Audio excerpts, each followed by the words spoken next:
Welcome back to a very special episode of the Flix Capacitor podcast, hosted by two friends who met on TikTok, Parker McNerney and Broen McCloskey.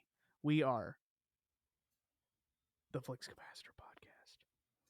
Welcome to the Flix Capacitor podcast, hosted by two friends that met on TikTok, Broen McCloskey and Parker McNerney. Hit the theme! Hit the theme! Oh, hit the theme!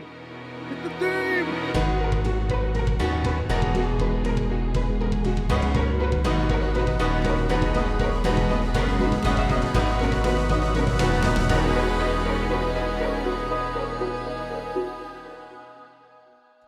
Welcome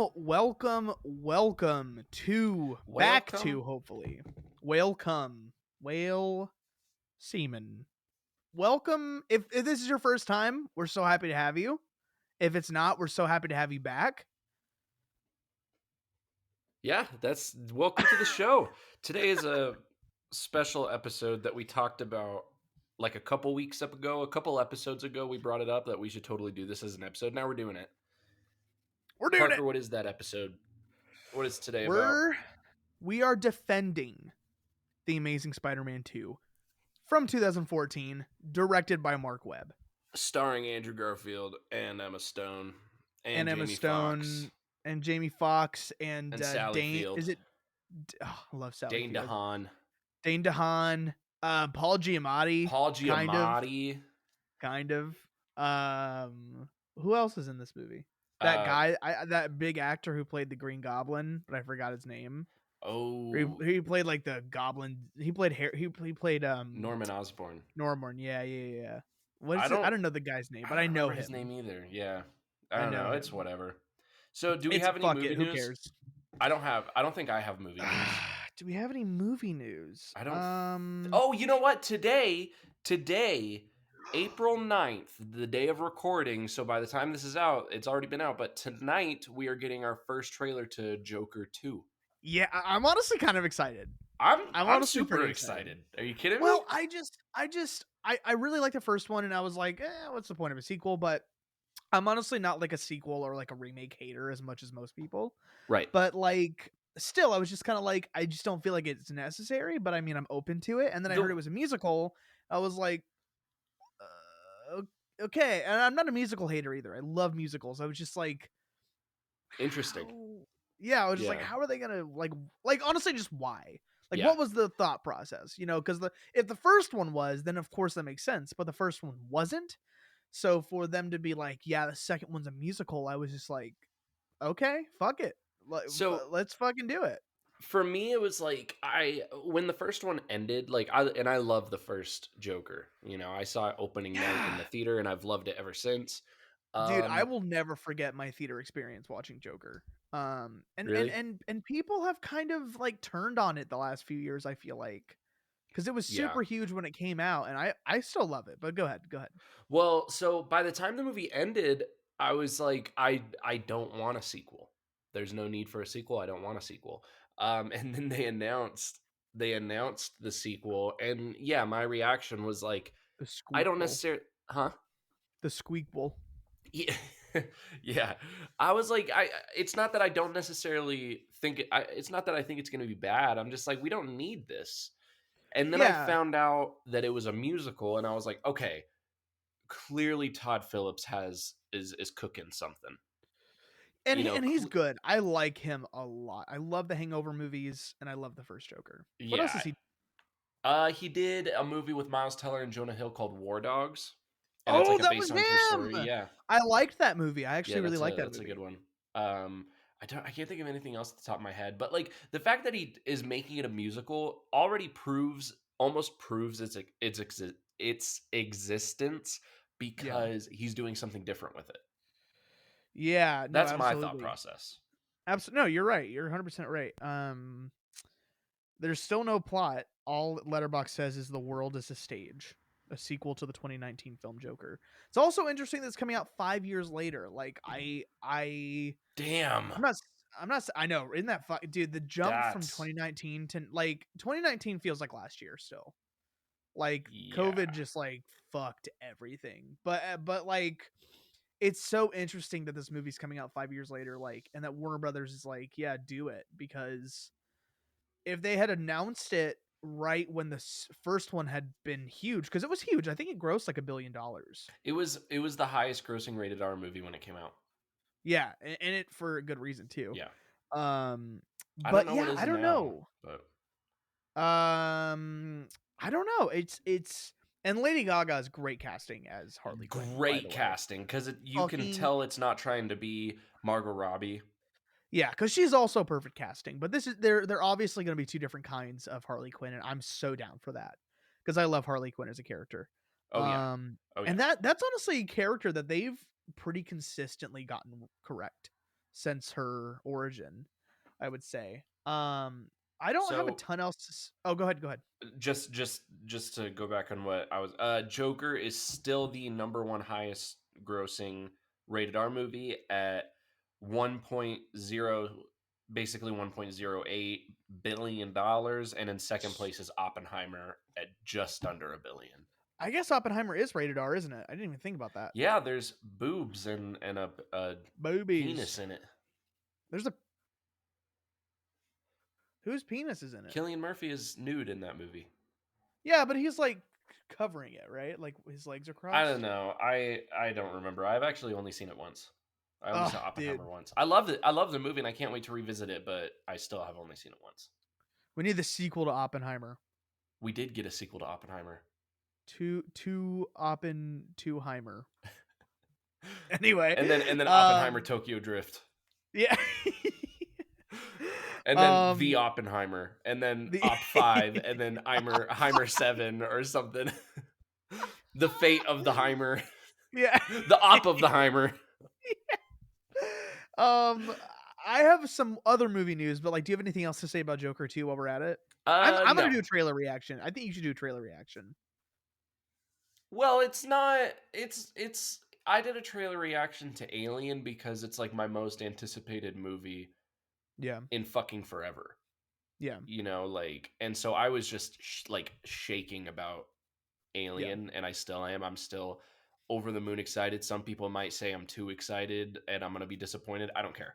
But I'm supposed to hold you accountable. You're not supposed to talk about it. I'm not. I know, and I'm not talking about it anymore. I was just saying that because you told. That's the only reason. But that's the only reason I brought it up is because you brought up the doing a reaction. But I don't know if I'll do a reaction to the Joker trailer just because I don't think the first Joker trailer is like a reaction worthy trailer. I honestly don't remember the trailer. I don't even know if I saw the trailer. I always will remember seeing that movie in theaters and being blown away. Yeah. Like no, I really blew me away the first time I saw it. The first Joker movie has good trailers, but I mean I do remember the trailers being really, really well done, but they're not. I don't know. And maybe I will. Maybe we'll see. Maybe I will, and then just my reaction will determine whether or not I post it. Yeah, absolutely. And by the time this comes out, people will know. Yeah. And if you're not following us, you definitely should. You'll hear at the end of the episode where to follow us. So, when we were recording the first half of this yesterday, the Joker trailer had not dropped yet. The Joker 2, what is it? Folie à Deux? Is that what it's called? Folie à Deux? Folie à Deux? Yeah. The Joker trailer dropped last night. We both watched it. Yep. What were your very quick thoughts? Looks better than I thought it would, and I'm super stoked about Lady Gaga's Harley Quinn. Me too. About Lady Gaga's Harley Quinn. I'm very excited to see her. I think that trailer was exactly what I was expecting, and I mean that in the best way possible. Cool.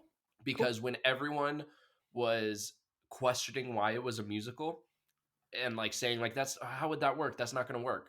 You know, the first one was a musical. Why would this one be a musical?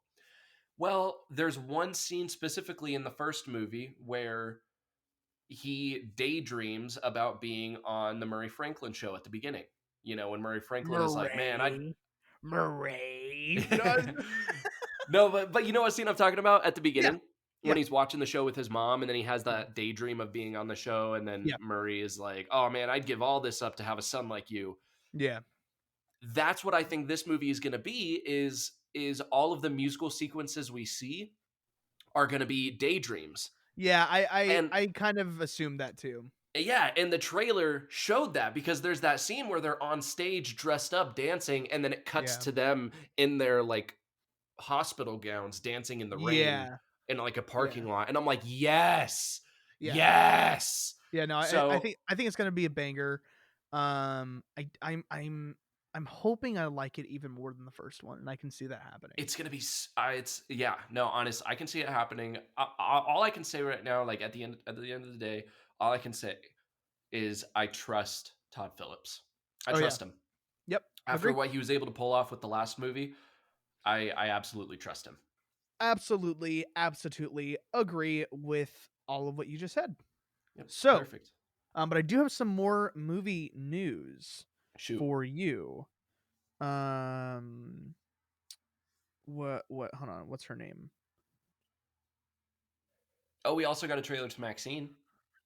Yes, yes, that's right. I don't know. I was a little under. Let's talk about that first. I was a little underwhelmed by the trailer, just because I love X so much. And Pearl, I like. I still haven't seen Oh, X or Pearl dude, yet. you gotta see them. You gotta see them. They're so good. Pearl's good. X is fantastic. Yeah. I know some people feel the other way around, but I'm an X I guy. think But for I them think I think Maxine I've mostly heard people say they enjoy X more than Pearl. Pearl has good things in it, but it's a little weirder. But not to talk about those. Yeah, Maxine, it does look good. I'm very excited about it. Yeah. It's just crazy that like X spawned a trilogy. That's fucking nuts. Like a horror trilogy. Well, Um, Pearl was filmed like immediately after X. right after. They came out in the same year. But Yeah, then you look yeah, at the which is fucking trailer crazy. yeah, you look at the trailer for Maxine and you're like, "Oh, that's why that took an extra 2 years because this is a lot bigger, at least from what I can Yeah, tell of X and Pearl, which are kind yeah, of that was mostly in one specific area at least or like yeah, no, town or something." that was part of my under like I was like, "Oh, this feels almost blockbuster-ish." Yeah. Which the first two but I'm not saying that's a bad thing. I just like it wasn't what I was expecting. You But I like the am toned super down excited. version or the toned down like environment of the first two. It's like Yeah, it feels like more yeah. personal.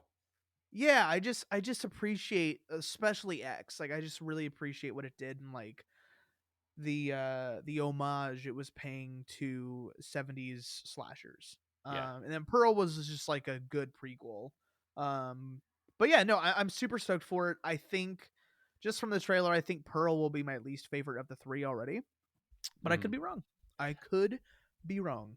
Well, as someone who, like I said, hasn't seen X or Pearl, I thought the trailer looked pretty good. Yeah. I Yeah. thought it looked pretty good. So It's pretty good. You seen Tourette's guy? no, You've never seen Are you lying? wait, Tourette's guy?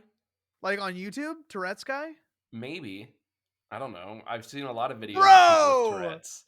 Oh man, no, Tourette's guy's so funny. Oh man, I'll just send you a link. Anyway, so we got some more Fantastic forecasting news.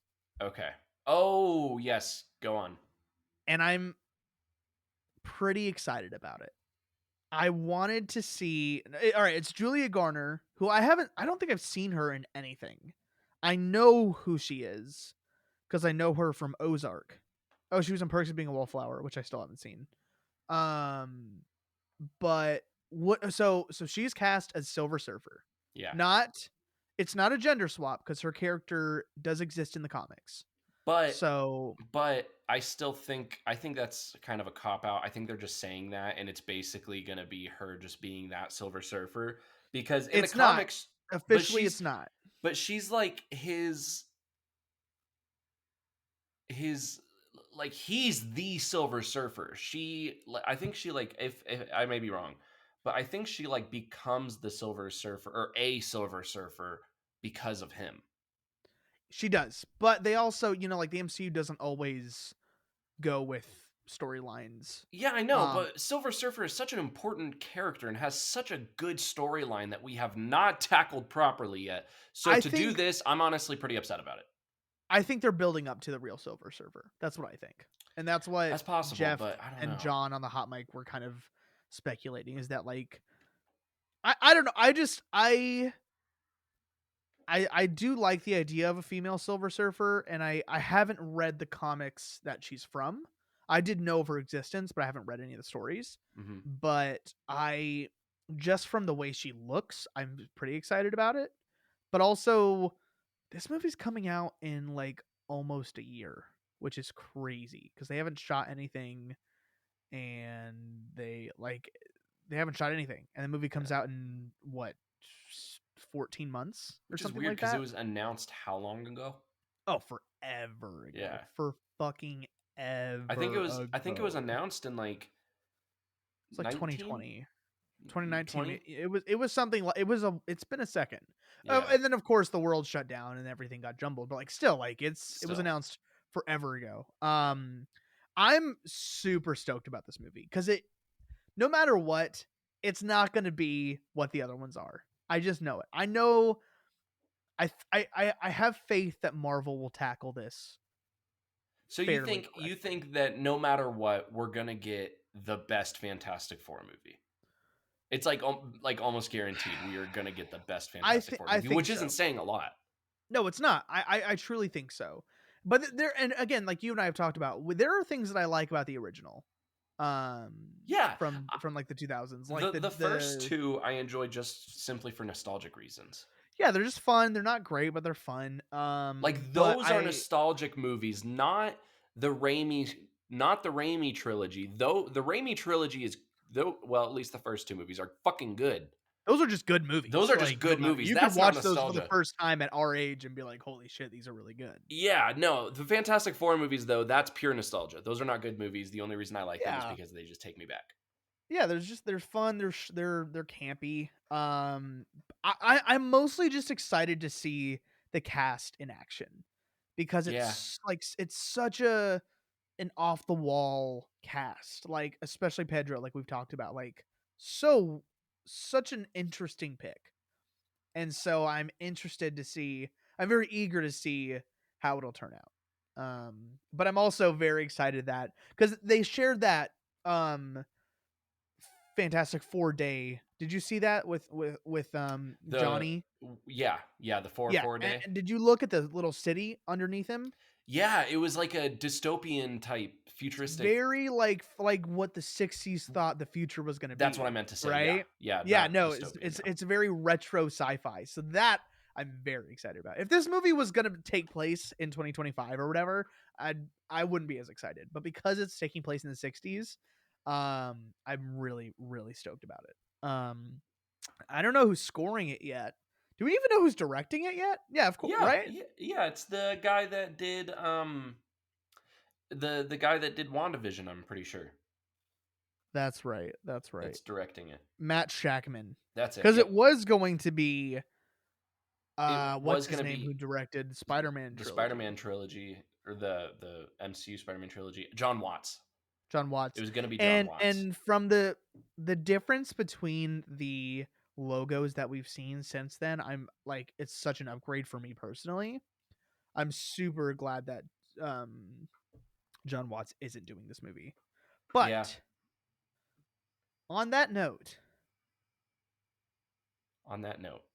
The Amazing Spider-Man 2. Whew. Okay. Let's get into it. Let's fucking get right into it. Okay. So let's go back to 2012. Okay. Summer of 2012. The Amazing Yep. Spider-Man 1 came out. Yeah. Yeah. Oh, I will always remember my first time seeing it. Okay, tell me about it. I used to go every summer to Colorado for like a month to visit my family. Mhm. Because that's where like my Italian family lives is in Colorado. And so I was Italian. there. Yeah, yeah. Allora. Mamma mia. And, and Mozzarella, I need a yeah. pepperoni. Okay, sorry, go ahead. Bippity boppity. But yeah, so I was there and we just went to the movies like because a lot of there were like my cousins were kind of close to Quesadilla. my age. Yeah. I'm just kidding. I'm kidding. Okay, continue. My cousins were close in age. Like one of my cousins 2 years younger, one of them's 2 years older, and then there's some girls or whatever. And so we all went to this movie. And Yeah. I remember I was 10 when this movie came out. Okay. When the trailer came out, I was 9. I was such a hater before the trailer came out because I loved the Toby movies so much. Yeah. And I was like, fuck this new guy. And I remember getting getting a toothbrush with the Amazing Spider-Man on it. And I was like, his eyes are orange. I remember being at a Mexican restaurant complaining to my aunt about this. I was like, fuck this guy. Fuck this new shit, you know? Yeah. And then the trailer came out and I was like, fuck, this is gonna be good. Okay. It was like a 4-minute trailer.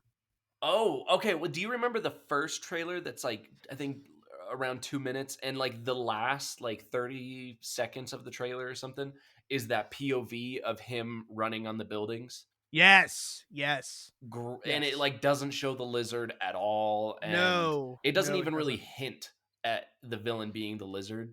You just Yeah, see no, Dr. I Kirk think I Connors, remember that but one. No, it I just remember filming the trailer on my TV on my iPod and then watching it on the bus. I remember you Over and telling me over that. again. Dude, so it was that your, or I guess, like, what did you think when you saw the movie?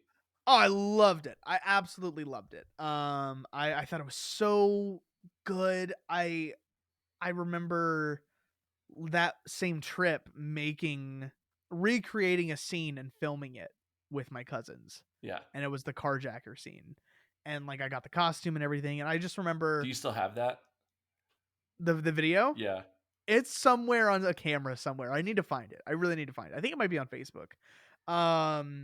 But I was so into this movie. I loved it so much. That movie got me into skateboarding. I was enthralled by that. I was obsessed with this movie. Yeah. So actually I found out about the movie the day that the first teaser trailer came out. Okay. And you're what? 11 or 12? I was 12 years old. Yeah, I remember actually the first thing I saw, and I don't remember how I saw it. I remember where I was. I was in my mom's minivan, and we were like leaving a mall. Okay. Like we had spent the day at the mall, and we were on our way back, and I was like on her phone, or maybe on my iPod or something like that. No, it must have been her phone, because I watched the trailer in the car, so it definitely wasn't on my iPod. But I was on her Droid phone, not Android. Droid. That's what the phone was called. It was called the Droid, the Verizon Droid or whatever. So it might have been on IMDb. Maybe it was because that was around the time that I discovered IMDb, and I just loved going on IMDb and just reading about movies and watching all these trailers and like all this stuff. So it was probably on there. It was like I opened up IMDb and they had that picture. It was the first picture of Andrew Garfield as Spider-Man that was publicly released, and it's that picture of him with the mask off, and he has like the one. And he's like looking down. He's like looking down with the backpack. And he has like one strap on it, one backpack strap on. He's just walking, and you see all the scars. And I was like, "Whoa!" I saw that picture, and I was just like, "Is this real? Like, are they making another Spider-Man movie?" Because I love we grew up with the Raimi trilogy. The Spider-Man 3 was the first movie I ever went to opening night. Yeah. When I was like 7 years old. So Spider-Man has always been my favorite Marvel character, and so I was never like, fuck this guy, like Toby's the best. I was like, oh my god, I want more Spider-Man. Give me more Spider-Man. Yeah. You know? No, once like, I saw the trailer, I was so in. I was like, fuck yeah. I watched the trailer and I was like, that looks nothing like the previous 3 movies we've gotten, and that's what I loved the most about it, is that it was so different. It was so different. Yeah. And and it's like, this is a movie that proves, or that what's the term? What's the word? This is a movie that, like, why am I totally blanking on the term? I don't know. I don't know what it is. I'm so embarrassed. I'm trying to figure it. This is stupid. Anyways, you're gonna think about it like tonight when you're asleep. I know. The point is, I watched the next couple of trailers that had come out, like, months leading up to the movie, and I was super fucking excited for this movie. It was like my most anticipated movie of the year. it came out that summer. I remember my sister and I went to go see it because my older sister loves Spider-Man too, and well, Spider-Man as well. Yeah. But so her and I went to go see it together, and we both loved it. She really loved it for Andrew, and I just loved it for what it was. And yeah, Yeah. I've never been a huge fan of his suit, you know, especially the eyes. Yeah. I've seen photoshops of people that just all they do is just make his eyes white. They don't change the Mhm. size. They don't change anything about the suit itself. They just take his yellow sunglasses, lens his eyes, and just make them white. Looks so much better. I have no idea why they went yellow. So the first Amazing Spider-Man movie is good. You know, I loved it. I had problems with his suit. I had problems with the look of the lizard, but we've already talked about that in a previous episode. Yeah. Um, I didn't have those issues yet, just because I was younger than you. I was 10, yeah. and so like I didn't have any qualms. I was just like, fuck yeah, this movie rips. Everything about it, I love. Well, I wasn't like when people would ask me like, "Oh, have you seen the Amazing Spider-Man? What do you think?" I wasn't like, "Oh, the suit sucked, the lizard sucked," but other Yeah. than that, like I would tell people like, "Oh, it was fucking awesome. It rocked. I loved it. I want to go Yeah. see it again." I think I Yeah. saw it twice in the theater because I I think think I I saw went. it 3 times. Yeah. Yeah, I think I took my mom to go see it, or my Nice. mom took me to go see it again because I wanted to see it again. So I was just like, "Mom, I promise you'll like it. Let's go see it." Yeah. Um, Did she like it? I'm sure she did. I don't remember.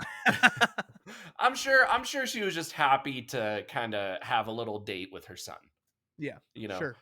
If if Um if her son wasn't you, yeah, probably. right. So 2 years later, The 2 years Amazing later. Spider-Man 2, Yeah. and I kind of had a similar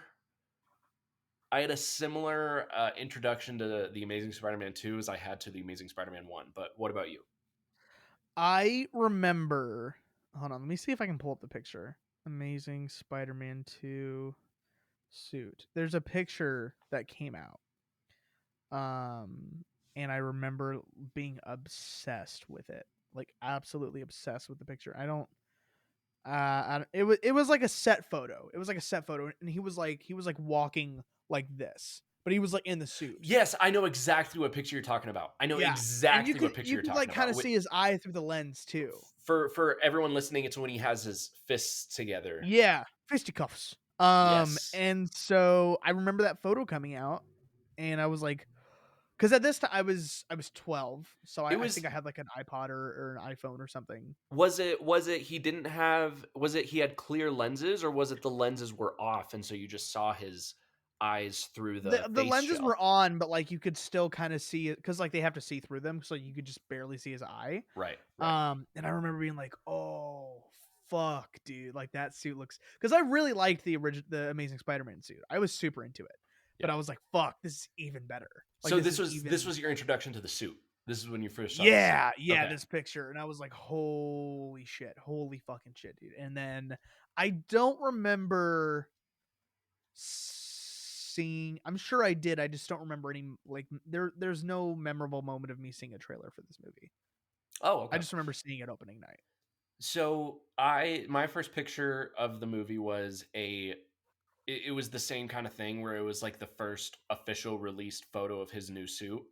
Yeah. And it's like a white background. It's almost like the picture was taken in a studio, like a photography Yeah. studio, you know, like when Yeah. they were doing principal photography. And it's just him. It's like his torso up, but you only see like half of him. And it's like super close up, and he just is kind of standing there with his head down, and it's just kind of a Yeah. I know. Yeah. yeah, with the like the light in the background kind of shining in. Yes. Yeah. And that was my first picture, and I was like, "Oh, that looks a lot better." And I immediately fell in love with his eyes. Oh, You the know, because lenses are so perfect. yeah, because So fun. they I love proved big that. lenses. Oh my gosh, they were yeah, they proved that those don't look cartoony. No. You Oh know, my those God. can No, look dude. cool, and I I would still think it's the still. best suit to this day. I agree. I agree. Oh, so fucking good. I still would love to see a a live action Todd McFarlane, where the lenses take up like half the Like mask. so fucking Yeah, huge. I Yeah. would still Yeah. love to see that. And they almost did that for the final swing suit at the end of No Way Home with Really? I Tom's. didn't know that. There's concept art. You can look at all the concept art, and they had it's all these heads with different eyes, See, that's my and one thing of with the them like was the Todd small McFarlane. tangent. Like I don't like that like we've had so many MCU Spider-Man suits, Yeah, which is great. I like that. But like the lenses are all the fucking same. And all it's like, yes, no, even like dude, I think why? I think the Iron Spider suit should have gone. Well, first of all, I just don't like the Iron Spider suit in general. I think it was too. It's bland. It's yeah, they should have gone with the classic red and gold comic Yeah. look suit It with the doesn't have to be big like gold eyes. yeah, I didn't but like they could have totally done it in a way that like was the same color scheme as like one of the Iron Man suits. Cause like in the comics they're super bright red and gold. Yeah, That probably wouldn't have looked great, but like they could have gone with like the same color scheme as an Iron Man suit. And whatever. We could talk about the MCU Spider-Man suits all day. yeah. No, but you're totally right that all of their eyes are like even his new suit, It's this they're this which it's his like new suit is his best suit. yeah, Even in that 2 minute ending of No Way Home, or not even 2 minutes, maybe like a minute, yeah, I don't know. I just yeah, like if you're gonna have a ton of different suits, at least change the lenses up a little bit. just a little bit. Like, Yeah. like what's the point of having different suits if they all look the same in the face? No, But literally. like If that's what I'm like saying. his Like, three main suits, like his Civil War suit, which became his suit in Homecoming, Homecoming. and then his final suit in Far From Home, and then the that suit becoming, I think it's called like the integrated suit in No Way Yeah, Home with the gold. yeah, If you look at the head, it's all the fucking same. it's all the At same. least It's Iron Man, like Iron Man's heads look, they all look different. yeah, and Captain like America's helmets all look different.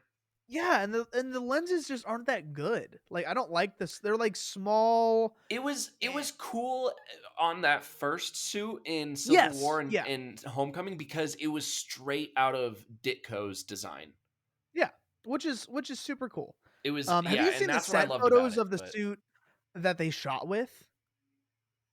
yeah, I actually really like that suit. It's way it looks like cake the way they did it, but like I really like the design.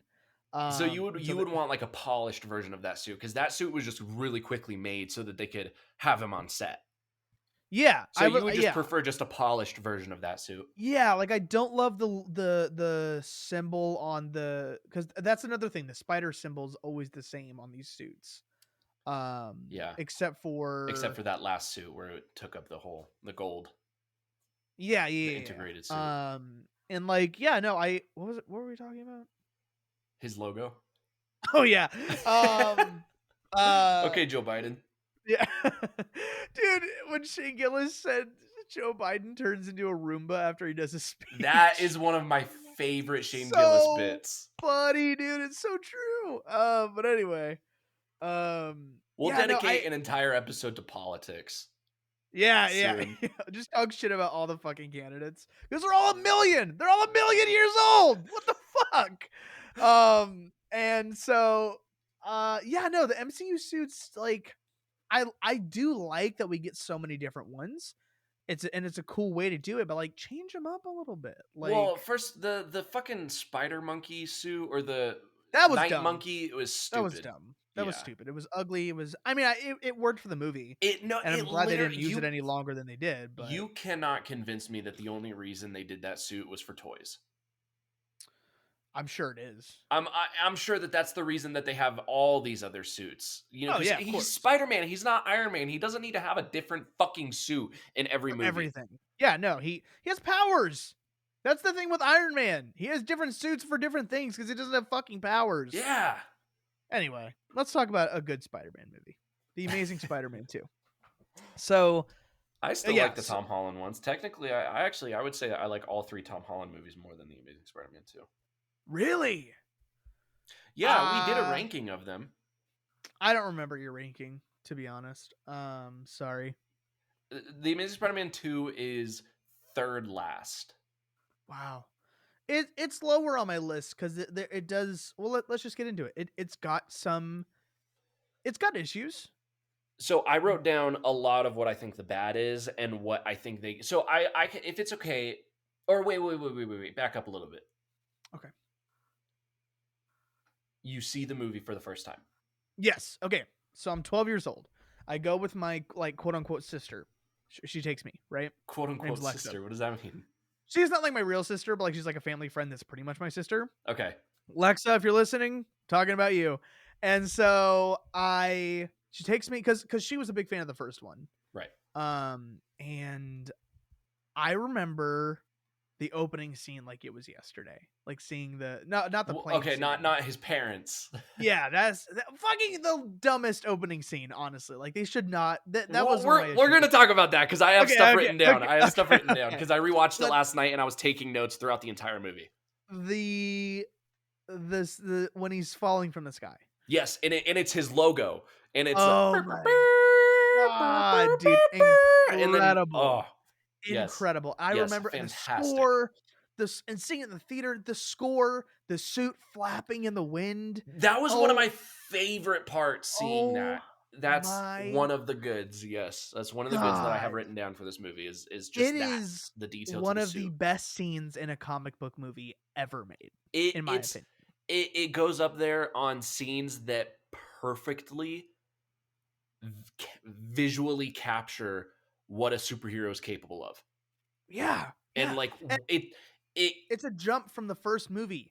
You can tell that he's gone from starting being Spider-Man to enjoying being Spider-Man. Mm-hmm. And he's doing new tricks with webs and stuff. Like, because in the last movie he was missing. Remember, in the last movie he was missing stuff.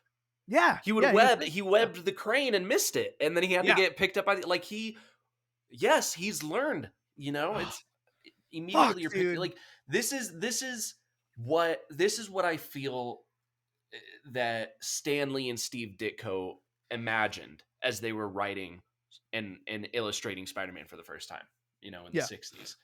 Like that opening scene, yes, is if the movie had that same, like, I wouldn't say energy, because I would say the movie does kind of hold the same energy as that opening scene. But like, if the movie were as good as that opening scene, this would be the best Spider-Man movie, and it wouldn't even be fucking close. No, and that's the thing is, like, I would say, like just kind of generalizing it, half of this movie is like the best live action Spider-Man stuff we've seen, and that includes like the swinging, that includes the Peter Parker and Gwen stuff, that includes the stuff with Aunt May. Dude, I have so many good stuff written down that we're gonna talk about. Yeah. We'll talk about it. I'm just saying, like, half of this movie, if the other half matched that half, this would probably be the best live action Spider-Man movie to date. It would. Well, okay. I want to rephrase. I still think Spider-Man 2 captured some, like the original Spider-Man 2, the Raimi Spider-Man 2, captured something so beautifully done about Spider-Man as a character. But of course. I think this movie could have shown us things that they just couldn't have pulled off in 2004. Well, and also you can argue that Spider-Man 2 is more of a Peter Parker movie. Yeah. And that's a good thing. That's a good thing, of course. No, it's a good thing. It's a character study in that movie. Absolutely. And we already got that, so the Amazing Spider-Man 2 didn't need to do that. But yeah, no. So we'll go back a little bit. I saw it in the theater, and I remember I was 12 years old, and she asked me what I thought about it, and I was like, I remember saying I feel like they could have done a better job. So right off the bat, you were like, "This is a flawed movie," but I enjoyed it. Yeah, and I was only 12. I just like I don't remember what I thought wasn't great about it, but I just remember being a little underwhelmed by the end. Okay. But of course, over the years, in the last 10 years, wow, it's been 10 years since that movie came out. In the last 10 years, I've gained a lot of appreciation for other things that I missed as a fucking 12-year-old. But you see the movie. What are your thoughts? So, okay.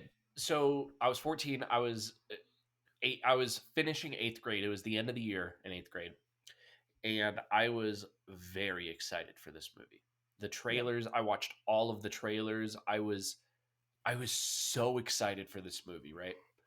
Um I see it opening night with like 3 or 4 other friends Mm-hmm. from my class that we, just like my nerdy friends that, like, hey, let's go see the new Spider-Man movie. Or I Yeah. think, what it was? I think they were going to see it and Yeah. I was going to go see it with my sister. And then my sister canceled. And so they invited me Nice. because I saw the first one with my sister, which, funny Yeah. enough, my sister didn't know that I was going to see it anyway. So when she found out that I had seen it without her, she was actually like pretty upset. She was like, "What?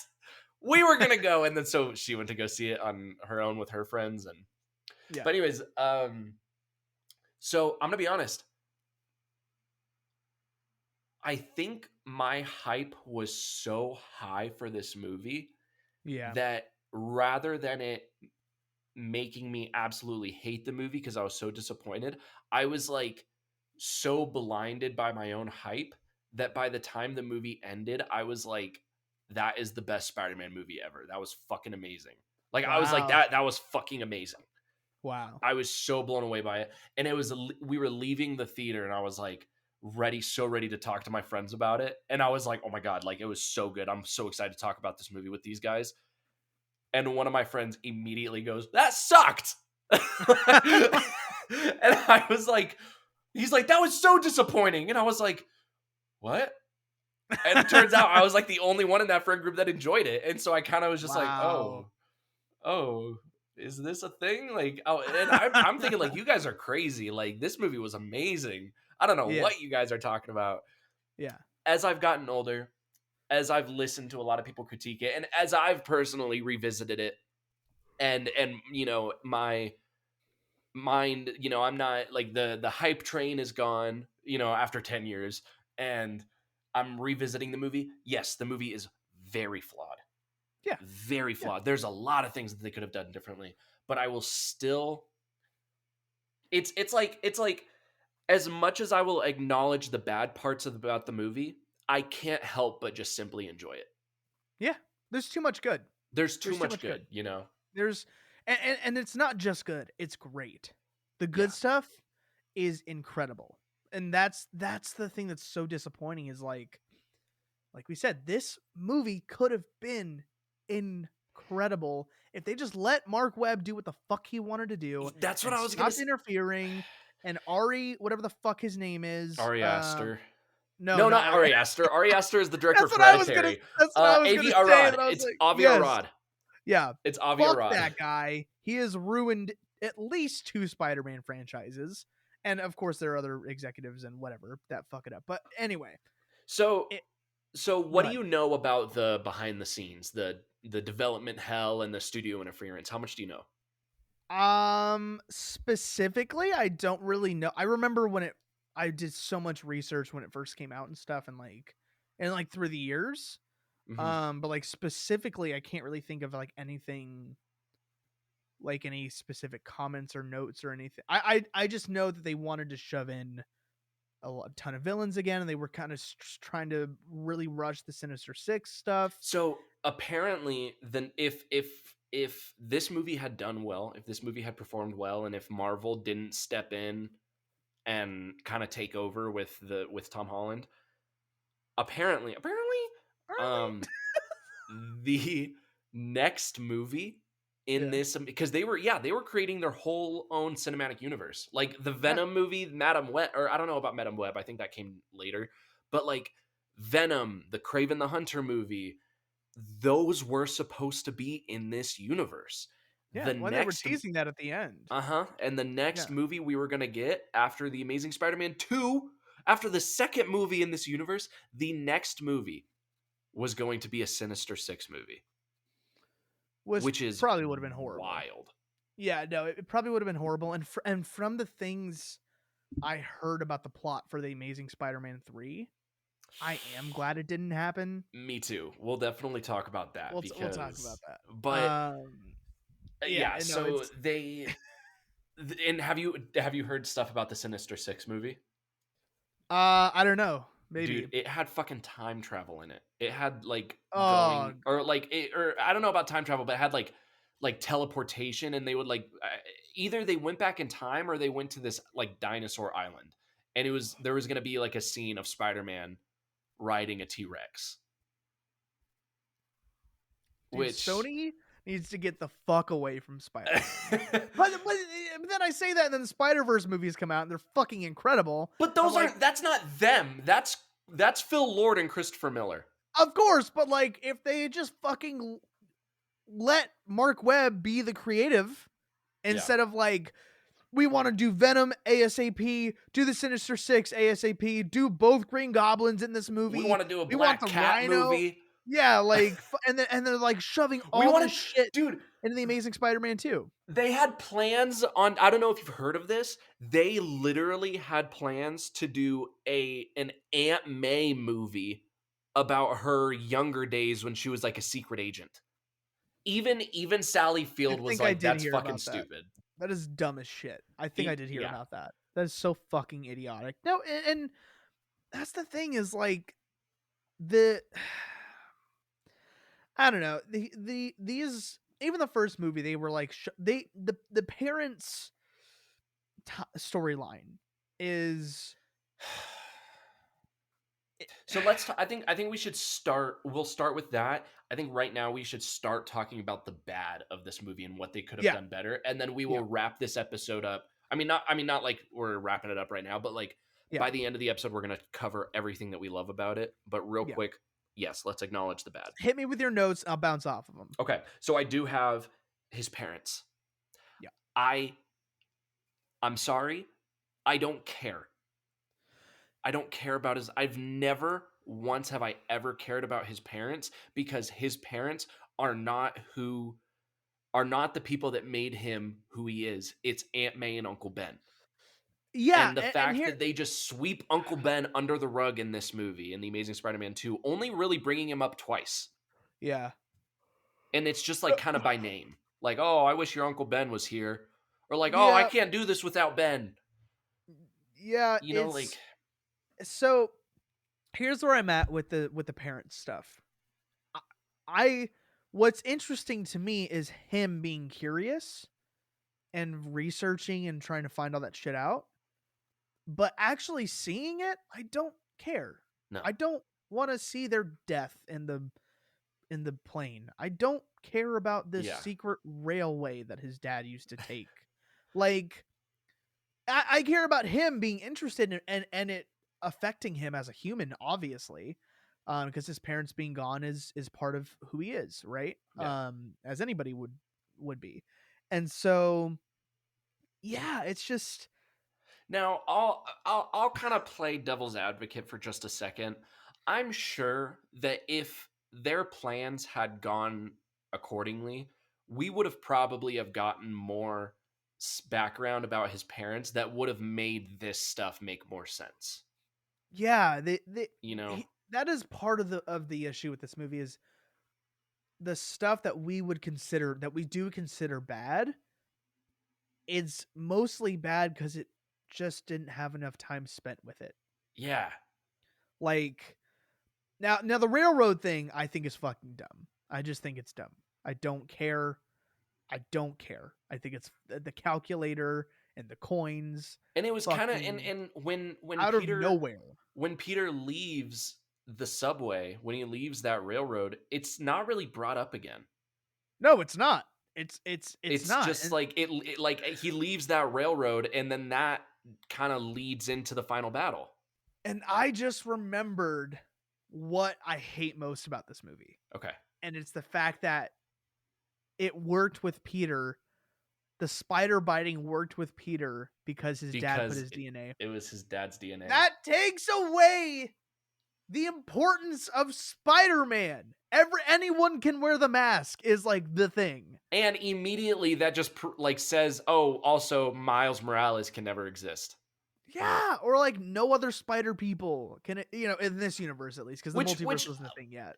Now I will always favor Peter Parker over any Of other course. Spider person. Of course. And in all honesty,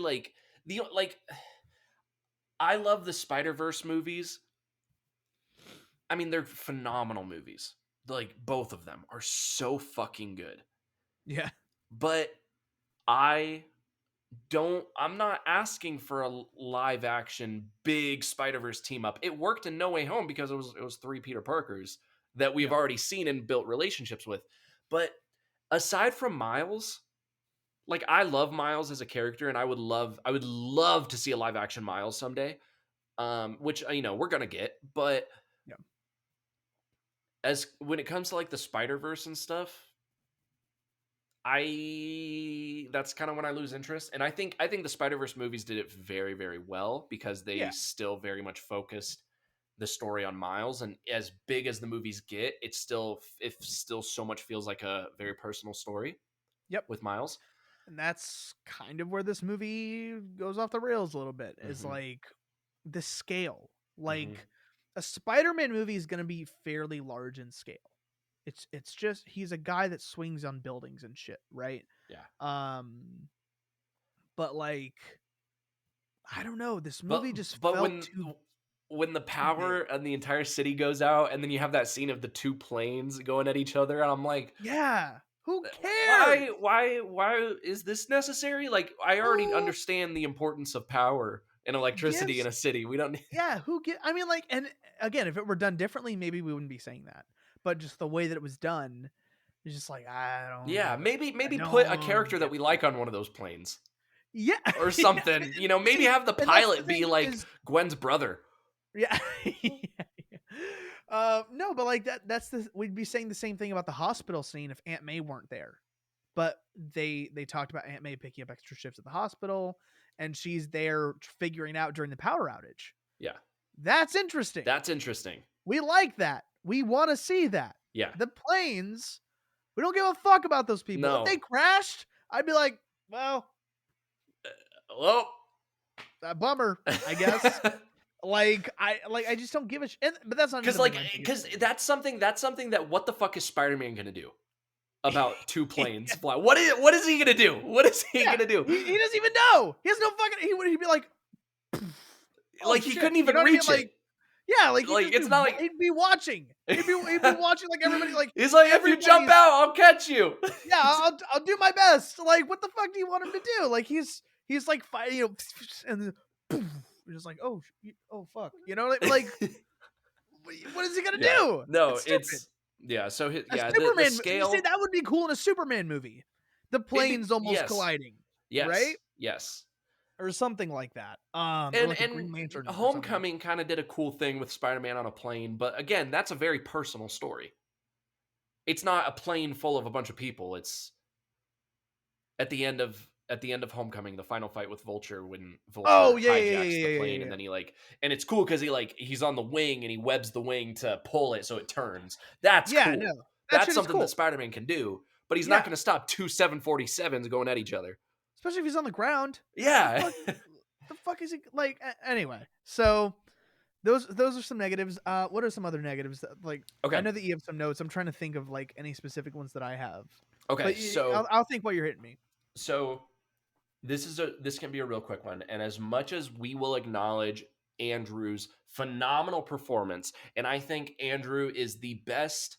I think Andrew is the best when it comes to a performance. Like, if any of the Spider-Man actors... He's the best actor out of the 3. Yes, if any of the Spider-Man actors were to win an Oscar for their performance as Spider-Man, it would be Andrew Garfield, and it'd probably be for this movie.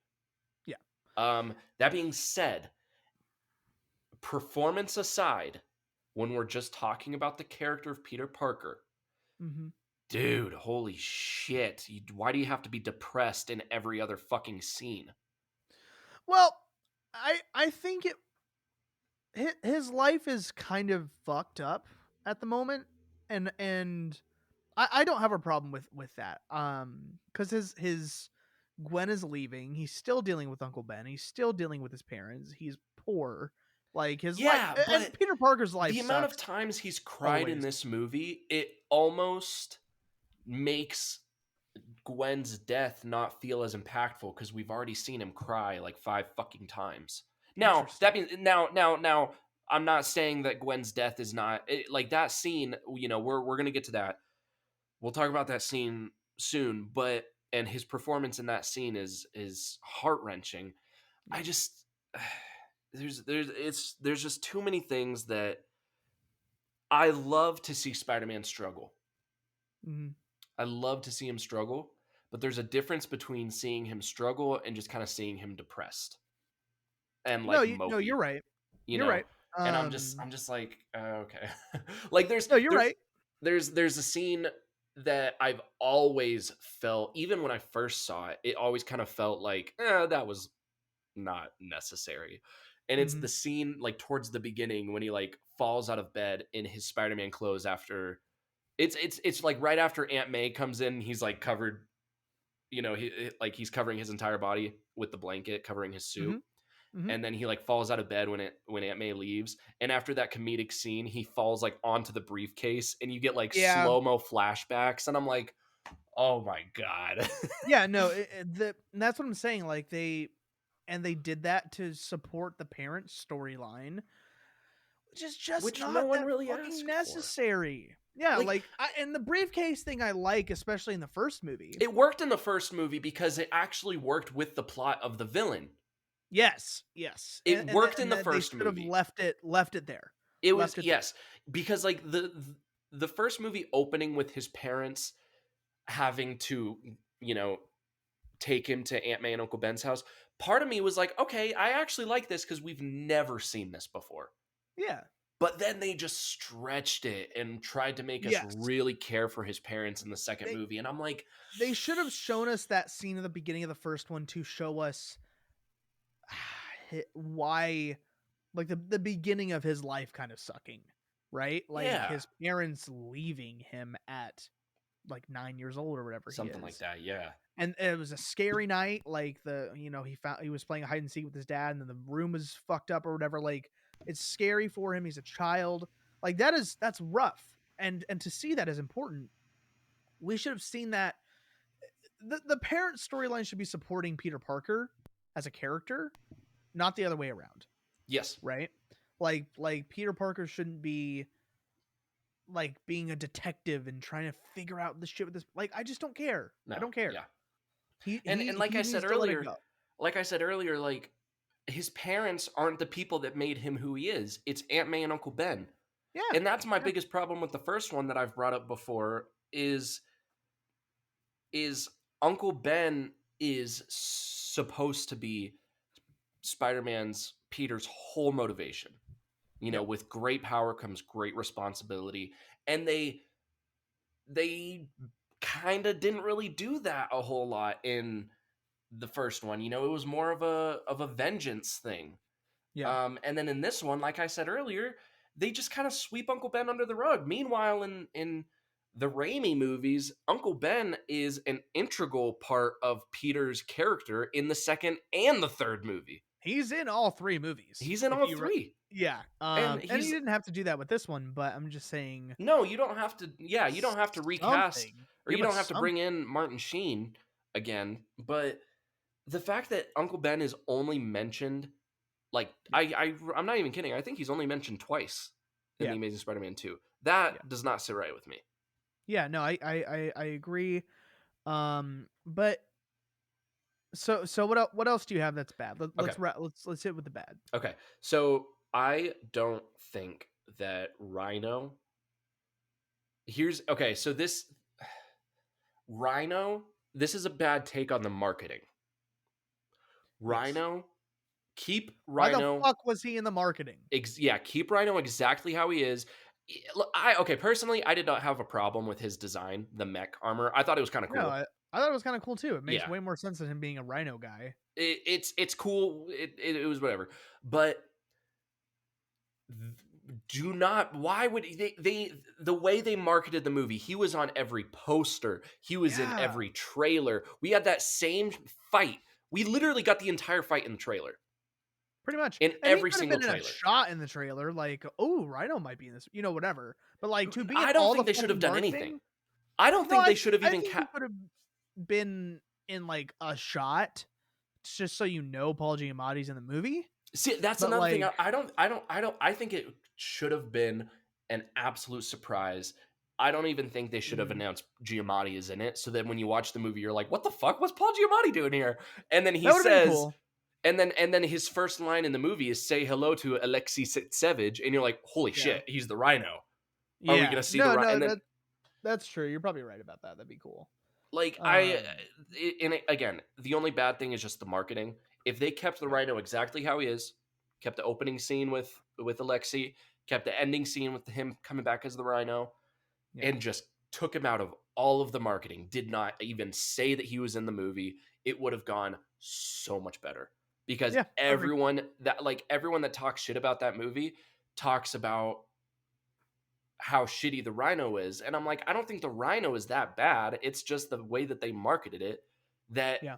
oh, these enemies are going to unite and fight Spider-Man. No, they're not. Not really. Not really at all. Yeah, no, I 100% agree. What else you got? Um, what else? Okay, Electro's. I don't like Electro's design. I think Jamie Foxx is fantastic casting. Fantastic casting. I think they could have changed his character a little bit. I don't really like the idea of him being a little whiny, or he Yeah. wasn't really whiny, but he was just he was a loser. I Uh, mean, that kind of works with Electro. They just like leaned into it too much. it Um, felt it it was felt like cartoony. it felt like and you know who did it better? Michelle Pfeiffer in Batman Returns. Yeah. She Yeah. her It's the Catwoman same thing. is it's the same exact thing. Yeah. No, they made him more of like a nerd than like a loser. And they leaned in. It was way too cartoony. They Yeah. leaned into like his teeth. And That he's was like stupid. talking to himself and like, "Hey Spidey." Like, "Ooh, look Yeah, who's here." Yeah. and that stuff works because like kind of works for me because he Spider-Man unknowingly like kind of breaks his heart. You know what I mean? Yeah. Because he kind of feels like whatever. But Which I think is so just stupid motivation for a villain. I think it works because he has so little and people like that exist. Um and Yeah, so like right. his life is just such a piece of shit. He's a loser.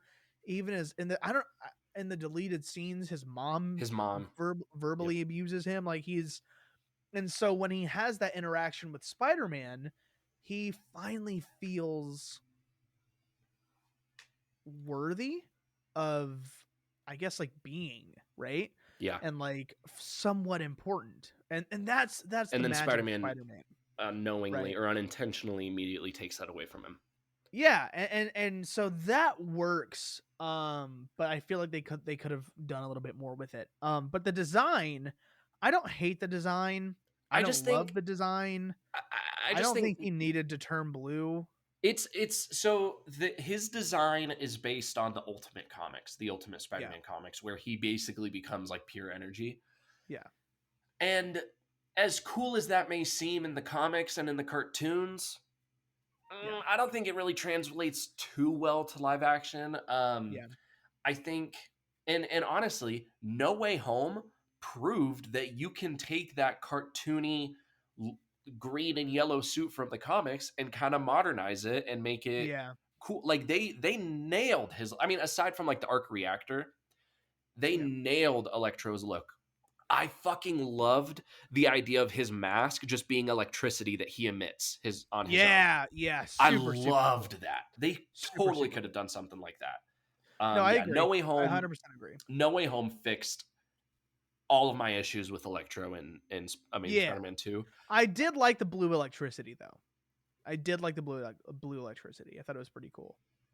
And I guess this is just a preference. I'm just for a majority of Spider-Man's villains, I will always prefer classic over ultimate. And you know who is another, which I'll segue. I think I agree. You know who is another villain where they went more ultimate? Green Hmm. Goblin. So let's talk Yeah. about Harry's bitch ass. So unnecessary. Okay, he could have been in this movie, but not as the Green Goblin, just Right. as Harry. They could have rekindled their friendship in this movie and then led into the next one, and then all the shit with Harry goes down.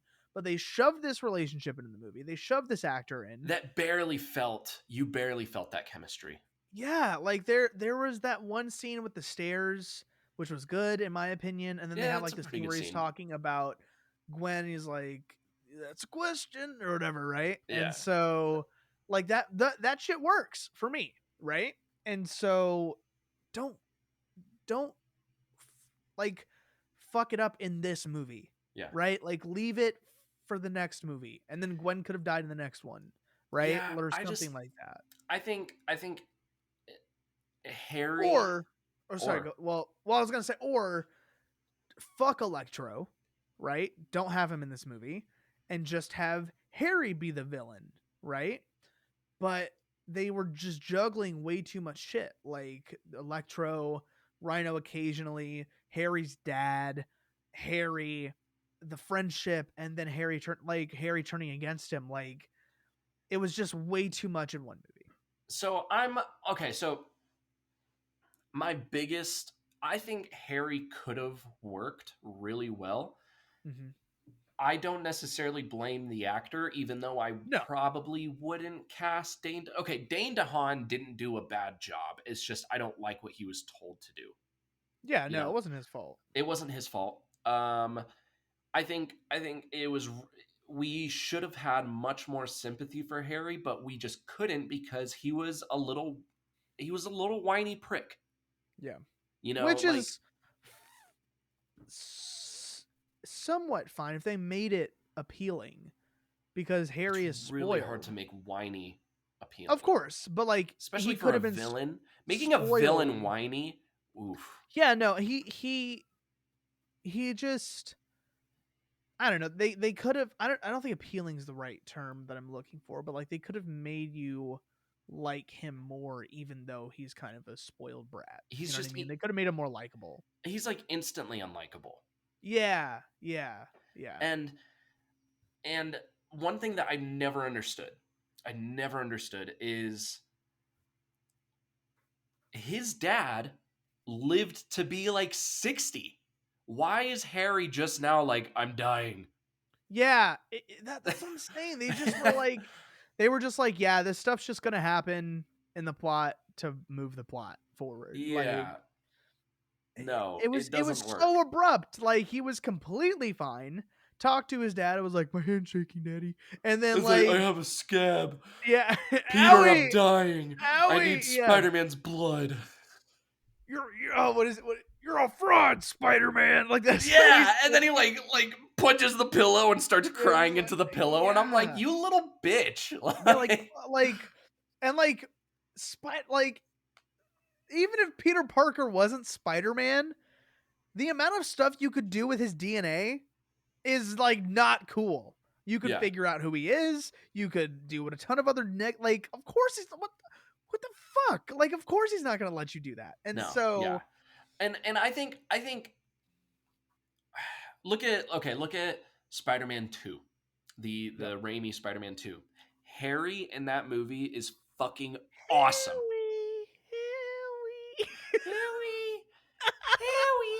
Harry. We're gonna let you guess what that movie's from because it's not Spider-Man. It's someone Love that recovering movie. from a brick injury. Hey kid, eat brick. Suck brick, kid. Oh, I love that movie. Anyway, So I think Harry in I think I think James Franco's Harry in Spider-Man 2 is awesome because you yeah, see that he's battling with this trauma of losing his father and taking over his company. yeah. And he's not whiny. He just becomes an alcoholic. I have nothing left But except for Spider-Man. Yeah, he becomes obsessive and I'm like, that's how you deal with a character battling something. But Is also, they they were friends in the first movie. If they had Spider-Man 2 wouldn't have been as good if they threw Harry in the mix out of yeah. nowhere, right? And look, okay, I actually do like Harry being in this movie. I just think that like when I No, I found do out that too. Harry was going to be in it, I was like, fuck yeah. Yeah. And then and same with like MJ because MJ was originally in it with Shailene Woodley, but then they deleted her Yeah, like that's 4 scenes, right. which I'm That's glad they right. Yeah. deleted her scenes because it definitely would have been too much. But It just would have been even more shit, you know? yeah, especially since the third one never came out. Like, it would have been so fucking pointless. But yeah, like, I don't know. We don't have to talk about Harry for too much longer, but I just think they threw him in, which is fine, but the Green Goblin stuff should have waited. That's all I'm going to say. Unless he was the main villain of this movie. So the only thing I'm going to say is I think it just should have happened maybe a little bit earlier, and maybe we could That's have also true. yeah, like maybe we could have gotten 2 fights with Harry and Spider-Man, and maybe that first fight Harry absolutely kicks his ass. Yeah. And then Yeah, Peter right? is like, I've never fought anyone this strong. Yeah. You know, like it takes everything in him to beat Harry, which leads to him focusing so much on beating Harry that leads to Gwen's death. Yeah. And then you could make it even better and make it more like the comics, to where when he finally beats Harry, because in the comics, Spider-Man catches Gwen with the web, doesn't realize that she's dead, and he's like, oh man, I did it once again. Here we go. Yeah. Spider-Man. Oh fuck, Gwen. Yeah. And Yeah. and I think it would have been a little bit better on his character if he focuses so much on defeating Harry and is like, fuck yeah, I did it. I defeat Harry. Gwen, were you Gwen? Yeah. Yeah. You know, Yeah, no, I agree. All of if you take all of the bad stuff out of the movie and dissect it, it could have been really good, right? It's yeah, that's just what I'm saying is that shoved into this movie with everything else going on. It's too much to juggle. It's the there's same with Spider-Man 3. It's just there's too fucking much going on. yeah. It doesn't work. It doesn't work And altogether. and like just about the Green Goblin's design, what the fuck were they thinking?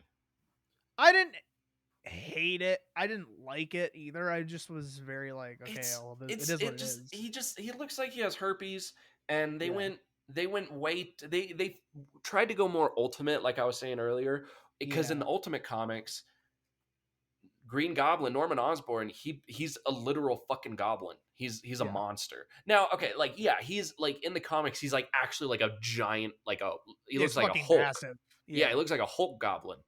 Yeah.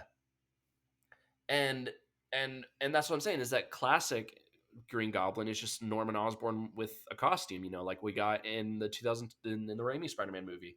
Yeah. And that fucking nailed his Yeah. character. Like that was the perfect Green Goblin. The only thing that I would change is just maybe add some purple, which again, No Way Home nailed. Yep. Yep.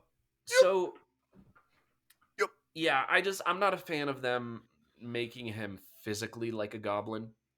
Yeah. That's just my personal preference. But even if they were to do that, I think everyone can agree that at least don't make him look like he has fucking herpes. Yeah. They made him icky. They made him icky and gross. Made Very me want to go very take a shower after I watched it. Yeah.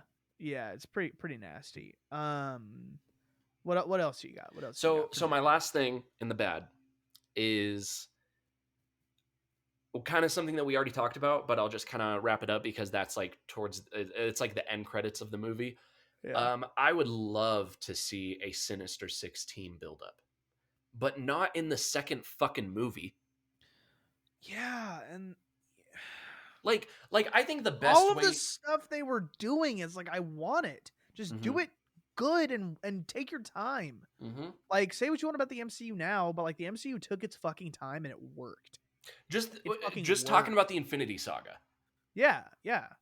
Like and even now, like I can see them kind of getting back into it after. I mean, they have to fix a lot of shit, but like they're still taking their time with these new characters. Yeah. And that's what I'm saying. Like, Sony just wants to rush everything and be like, oh yeah, in the second movie, let's do the Sinister Six. It's like, just fucking at least like wait a minute, just wait a minute. Right? I think a great way to do. Okay, I don't know if this is like excessive. I think a great way to do a Sinister Six, or like I guess what Sony should have done is rather than having all of these spin-off movies with all of these different villains that do not deserve their own movies. I'm sorry. Kraven the Hunter is a kick-ass character as a Spider-Man villain. Yeah. I'm not gonna see the fucking Kraven the Hunter movie unless for some reason everyone's raving about it. But I don't even Yeah, think I no. watched the trailer, to be honest. I didn't watch it either. I just like Venom made sense because there are a lot of Venom comics where yes, Venom became a character on his own. Yeah. You should Yeah. still start it with Spider-Man, Yeah. but yeah. So the Venom movie kind of made sense. I just think the way they did it was a little weird. But I think what they should have done is rather than all these spin-off movies, make 6 Spider-Man movies. Mm-hmm. And the 6th movie, the last movie, be a Sinister Six team buildup from all of the previous villains. Yeah, And like I Doc mean, Ock being and have Gwen die in the 3rd movie, not the 2nd movie. Have her die in the 3rd movie to show that transition from the first trilogy to the 2nd trilogy, yeah, where he's older and he's more beaten down and he's tired and he's just lost. He's yeah, lost people. And then, lead into the 6th movie being a Sinister Six. yeah, And then that be it. And then maybe close it off with introducing Miles so you can just keep it alive or something. yeah. I don't know. I think spin-off movies are just stupid. I agree. I definitely agree. I think they could have done a lot of things differently. Is that your last negative? I think so. Yes, Okay, that's the so I'm last gonna negative I have say written down. okay. I'm sure there are more. I mean, just writing and pacing and characters and whatever. But I do have to go. I didn't think this episode would take this long, so we're gonna finish recording this another day. Talking Talk about about the nothing Basra. but good. Nothing but good, and it'll all be in one episode. So like it'll probably start like right now. Okay, now the good of the Amazing Spider-Man 2 a day later, but Can we're I tell you back. something? Can I tell you Yeah. something? What? Tell me. The Amazing Spider-Man 2 is a good movie. It is a good movie. Fuck It is you a if good you movie. disagree. Fuck It is you a if good you movie. disagree. And we are now going to cover. We had already gone through the bad. Now we are going to cover the good. Yep. Okay? Yep. We're gonna try to keep it under. Let's try to keep this under 30 minutes, like 30 minutes max. If we go over, it is what it is. We're passionate. Let's fucking go. Hit me with some notes. Hit me with some fucking notes. So we've already kind of covered it a little bit, but I'll just bring it up again. Andrew's performance. Woo! You know what? You know what is a fantastic scene, and it's a moment. It's a moment in the movie at the beginning when he greets Paul Giamatti for the first time, and he's in the truck, and he like knocks on the window. He's like, "Mr. Criminal," and like does the roll down motion. And he's like, "Hey, my name's Spider-Man. You can call me Webhead. You can call me Amazing. Just don't call me late for dinner. You get it?" So good. Yeah, and then what? The moment, the most Spider-Man thing, right? And what makes it even better is when he he goes to punch him, and he like, yes, and then he like falls out of the window, and then you just see his legs come down. Not a shaker. Are you a hugger? Yeah, dude, it's so Spider-Man, and that's what we were saying. Like, if Mark Webb was able to just fuck off and do what he wanted to do, I'm sure this movie would have been perfect. It's like those moments are perfect. I could get an entire 2.5-hour movie of just that opening scene stretched out. Oh my god, yes. And that would be just like it's like I would love a movie where it's just a single day's time. It's just like a day in the life of Spider-Man, or like a Spider-Verse short film, like 45 minutes or something like that. Like that would be so. No, and back to the Amazing Spider-Man 2. I mean, that opening scene is so perfect, and honestly, that scene, the entire sequence is like 5 minutes probably from like beginning, right? Yeah, it perfectly encapsulates. Is that a word? It perfectly captures. Yeah, Spider-Man. It does. It does. He does what he needs to do as well. Like his quips don't get in the way of saving people, right? Mm-hmm. And he like the moment where, because if I'm not, I haven't seen it in a second, but if I'm not mistaken, when he catches the bus, that's in that sequence, right? Yeah. Yeah, and he's missing his graduation for this, right? He's missing his graduation. Yeah. He gets a call from Gwen. He's on the front of a police car. And I love His she's like, ringtone "Where are is you?" And he's like, "First on Broadway, second on Broadway, third on yeah, Broadway. 5 minutes, 10 tops." yeah.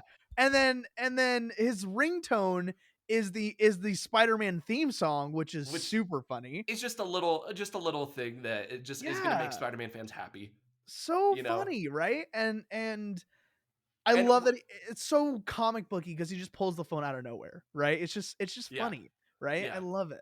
I love it. No, it's great. It's great. And with that, so when the movie came out, I don't remember too much about the Tom Holland ones if it's in it, but when by the time that movie came out, with the fact that the Spider-Man theme song was his ringtone, Mhm. it made the first Amazing Spider-Man movie be the only one out of the first 5 out of the Raimi trilogy and the 2 web movies. The Amazing Spider-Man 1 is the only one out of those 5 that does not contain the original Spider-Man theme song.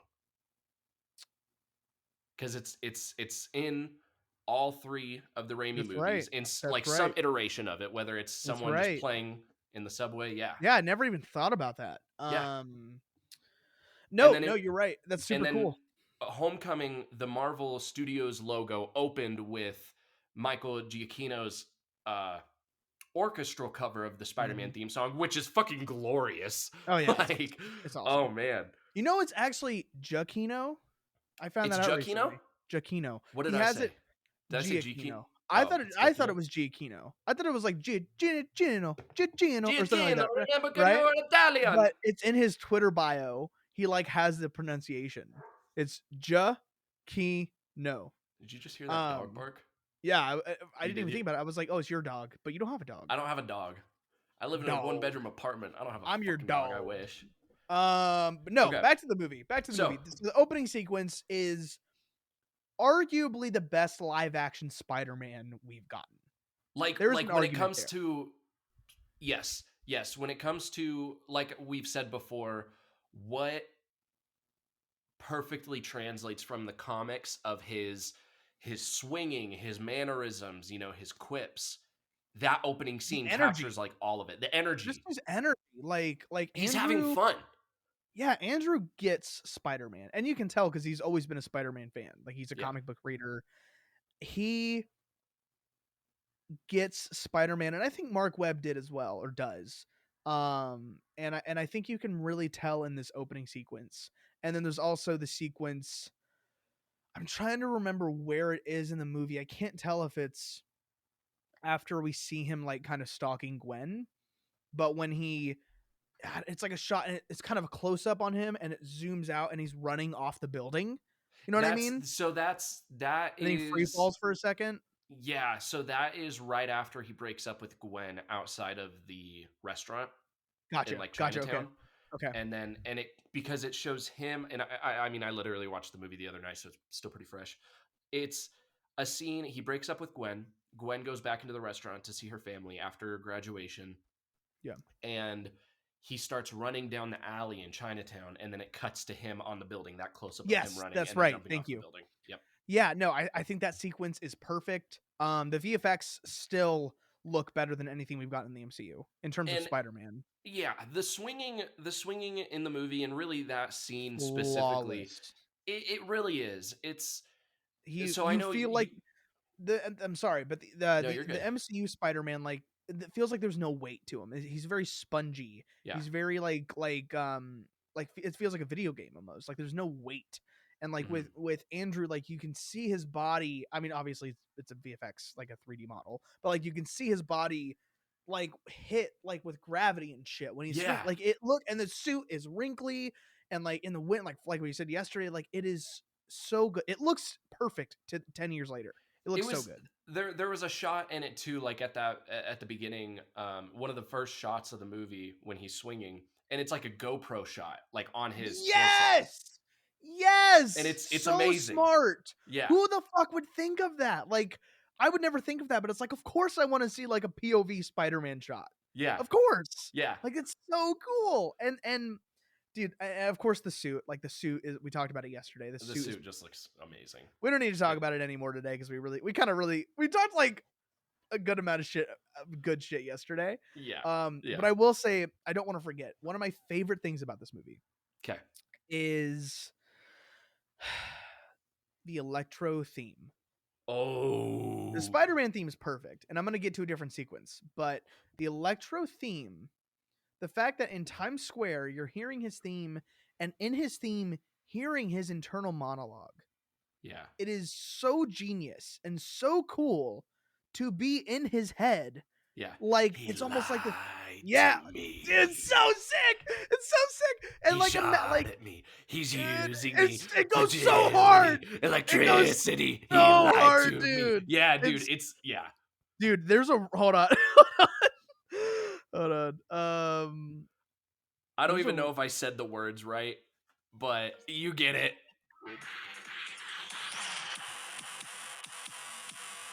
That's not it. That's just no, this is a dubstep. remix of it. Like, Oh. Well, I can barely. It keeps cutting dude, out. it's so cool. But like, no, the score is so good. I think the villain's theme is just as important as the hero's theme, Yeah. right? And And that's why like Electro's theme is it's electric, dude. dude, Electro's best scene, and this goes on with the good. This goes on with the good. That Times Square scene, Dude, the Times Square scene. dude. The And only Jamie Foxx is like underrated in this movie. and that's the thing I have written down for the good is his casting. You know, and Yeah. again, like I've said earlier, No Way Home proved that you can make Electro's OG look fucking cool. Yeah. Literally, this isn't really like a bad thing, Mhm. but like Mhm. because we're strictly talking about the good, but there's one minor detail, not even really a detail. It's a line that I just think is like kind of dumb, and Mhm. it's when Electro, and it's the Times Square scene. It's when Is it the Electro was like, birthday? "It's The my birth birthday now. It's Yeah, time for me to light my candles," and I'm just so like, dumb. "That's So yeah." that was so dumb. But everything else is so good in that scene. Like And then it felt like dude, that line wasn't in the movie, and the producers were watching it, and they were like, "Electro needs a one-liner." It's yeah. like, no, he doesn't. Yeah, that was for sure a reshoot. No, and then that, if I'm not mistaken, that's the same scene where it's one of Peter's web shooters is broken, Yeah. and he like does the backflip, and because the electricity is running through the rails Yes, and on the you get that stairs, spider sense moment. dude. And Ooh, when he spins it and grabs it, grabs right? it. Oh my god! Yes, And saves like 4 or 5 people. And dude, every time I get on those stairs in Times Square, I'm like, this but movie. but remember, before he does that, he has to stop the cop car that's rolling at Yes, so everyone. he did. So he holds the web shooter down to have it spray out like you would with a Who hose. would think of that, right? It's Yeah. so smart. It's so inventive. And instead of in the MCU, he's just like, "Hey Siri, do this web shooter or fucking Hey whatever," right? Karen, Yeah, web fuck that, dude. grenade. Fuck that. Like it's cool for like a minute, but like no, like this is Spider-Man being inventive, Yeah, right? And that's another good thing about this movie is Gwen being a fucking genius and proving that she's smarter than Peter, saying, "Have you tried to magnetize your web shooters?" He's like, "I didn't even think of that." Right? yeah. I didn't even fucking think of that. Oh my No, god. it's great. It's great because another great scene, a great scene, is him trying to get his webs, to be able to handle the electricity, to hold the electricity. Yeah. That scene when he's in Yes. the shack and it's the Pursuit of Happiness remix, which Yeah. I definitely, would have preferred not the remix of Pursuit of Happiness. I don't know if it Yeah. would have worked for that scene, but I love Kid Cudi. That's one of my favorite songs by him. So Yeah. to hear the remix of it, I was kind of like, oh. But It was probably other than cheaper. It's probably cheaper to yeah. get. I mean, it works well for the scene. I guess that's just kind of me being biased towards Kid Cudi. Yeah. And I just like that he's watching YouTube, right? He's watching this Yeah, he's YouTuber just do it. watching a YouTube tutorial, and then I love it when like at every scene he has like more Yeah. protection on. Every Like the jump first cut. time he has Yeah. nothing, and the second time he has goggles and a blanket, and the third time he has fucking scuba gear It's on. so funny. It's so funny. And then I don't love the scene, but I love the part where he's like waking up and he's sleeping in the corner and he Yes, like webs the wrench or whatever at the first. He's like, crowbar. ow. Yeah. And it's great because you don't see it hit him, you just hear it. Yeah, You it's like just hear the boom. burn. Yeah. Ow. Yeah, no, it's so good. And then I was gonna talk about the sequence. And I believe on the score it is called um maybe I don't either way. I think it's called You're That Spider Guy. But it's like it's the montage of him saving people and Yeah, also when he's sick Yeah. and he's wearing and dude, and he's like, fuck, like in the store when the And he's guy's getting like, "I'm robbed. Spider-Man. I'm not a I'm man. Yeah, Spider-Man." yeah, dude. So that whole sequence I love, especially during when he's standing with all like the cosplayers or whatever. Someone's like, Yeah. nice outfit. He's like, thanks. And then the Charlie Chaplin homage that they're Oh, paying when he grabs the end of the ambulance or whatever and goes flying with it. Like yeah. that, I love that so much. It's Even if it wasn't Charlie Chaplin thing, like it's still so cool. It's so Spider-Man. it's like that opening scene we got of him saving the city from the guys that are robbing, what was it, like plutonium or something? Yeah. Yeah. Just that scene with Rhino that we were just talking about. That is like Spider-Man on like a superhero scale, but Yeah. this montage that we get is the friendly neighborhood Spider-Man, because you know what else Yes. is a fantastic scene that happens in that montage? When he stops the bullies that are chasing that kid Oh and my tearing god. up his science That project. scene Oh my that gosh. scene captures the character perfectly. More It's perfectly so than good. like any other Spider-Man thing that I have seen ever. Yeah. It's like, "What's your He name?" "Jorge." "Jorge, I'm Spider-Man." Like, Yeah, that's dude, it's so good. And of course they bring the kid back at the end, yeah, which is a great moment. He's like, go, go protect your mom or whatever. But like, no, that scene is so perfect because all he does is stand there and like look at these fucking kids and they run, yeah, right? And yeah. then he fixes the kids Wind project. turbine project, Yeah, yeah. right? He's like, "This is a And wind turbine. You made this?" yeah, dude, it's so good. And I just love it. Like he hit like Spider-Man comforting a child, especially that kind of kid who like obviously gets bullied and doesn't have a ton of friends. Like that is Mhm. fucking Spider-Man, dude. And He those sees are the perfect himself. yeah, those are Yeah, the moments in this movie that make you go, fuck. This could have been such a perfect fucking movie if yeah. Sony would get their heads out of their fucking asses, right? No, I'm serious. I'm serious. Yeah, because another thing is like, it's not it's very clear that the reasons this movie is bad is because of the executive decisions. Yeah. But like the CGI, for example, 99% of the time the CGI is amazing. The 1% is something we've talked about before on a previous episode when we were talking about a ranking. Hmm. Literally the only scene that bugs me is the very end when he confronts Electro, and Electro kind of looks like a video game character. Oh yeah, for like a It's few like all shots. CGI. For a Yeah. few And shots, yeah. we've talked about it before. It's like all CGI. Yeah. Jamie Foxx clearly was not there Yeah. other than providing the dialogue. Yeah. No, It but and we can was even talk about the end scene because I have like 9 minutes left. But like at the end, I mean, we can talk about Gwen's death if you want, because I mean it's well, obviously incredible. I mean, But I want to talk about like the grid scene. yeah. It's brutal. Like the one shot of Spider-Man swinging across the screen and then Electro kind of shows up in behind him. Like Yeah. that slow-mo shot is so cool and it looks so good. It's like a god named Sparkles or whatever, right? Yeah. Yeah. So like I love Spider-Man making fun of villains, right? It's Oh yeah. so good. It's so good. So just before we get into Gwen, that came out wrong. Just before we cover Gwen, In real what? quick, I shut up. I want to cover really quick. Sally Field as Aunt May is Oh, so slept on. dude, honestly, I love Rosemary, whatever her name is from the original trilogy. I think she's a Harris, I think Rosemary Harris. great Aunt May for those movies, and especially Yes. since they were going for like kind of like more like the original kind of retro Spider-Man comics from Yeah. like the 60s. Yeah. But Sally Fields is like the My Aunt May for me. honestly, she's like my personal favorite Aunt May. She is so good. Even in the first, I mean, we could talk about the first one too all day. But Yeah. like even in the first one, like the eggs scenes and their Yeah. their Their chemistry is so chemistry. good. It's so It's fucking oh good. my gosh, yes. No, it's you see like the scene when she finds his like problem his like freaking Sherlock Holmes Yeah. layout on his Yeah. cork board, Yeah. trying to solve the mystery of his parents and all that with the yarn and everything. Yeah. And she says like, "You're my boy. As Yeah. far as I'm concerned, you're my boy Yeah. and I won't hurt you." And I'm like, Oh my I god, know. Aunt May, I know. I can feel it. I can feel your I love for know. each other, you Even know? without like we were talking about the hospital scene, she's like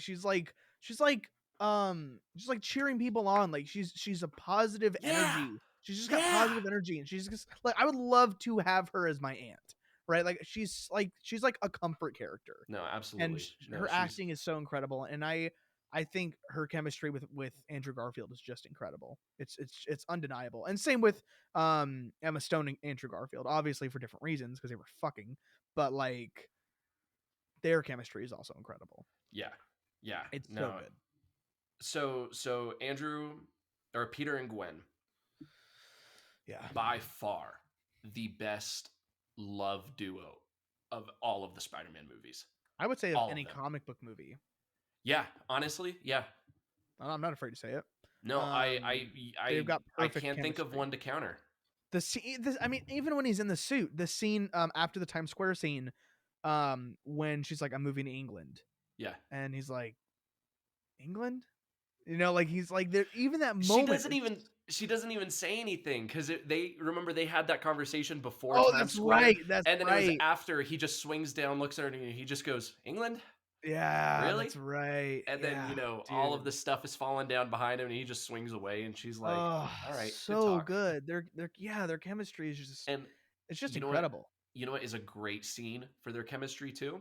Mm. The Oxford scene when Oh, he so meets funny. her at They're Oxford, and so funny he's together. like, everything I knew about my parents, lies, ha, Yeah, lies, yeah, lies, lies, lies, lies, lies, lies. yeah, And she's just like, oh my god, Peter, I gotta go. yeah, I just maybe we're on different paths right now. I gotta go. yeah, And rather than him saying like, no, no, stay, please, I love you, stay. He's like, hey, good luck. Like you yeah. can do this. Hey, And this I is Gwen. love She's when he swings in and smacks into the yeah. wall. He's like, "Hey!" So good. I love that. I just love small shit like that. But let's talk about the end, right? Okay, okay. The end So is Gwen's so death. aside from the planes, Aside from I the planes, aside and from the Herpy Goblin. yeah, yeah. Dude, apparently the fight was supposed to be like they shot it a lot more brutal, which I would If have loved to seen in like a director's cut or something like that. dude, do you know why it was cut? It was like for the rating or Yeah, something like because that, it would have right? been rated R. Which would have It been would have been rated so R. sick. From But what so I sick. know, from what I've read, and this is really quick, from what I've read, uh, Goblin or Harry did not go unconscious during that fight, so he was still conscious during Gwen's death, and he was Mhm. actually laughing at Peter. Mm.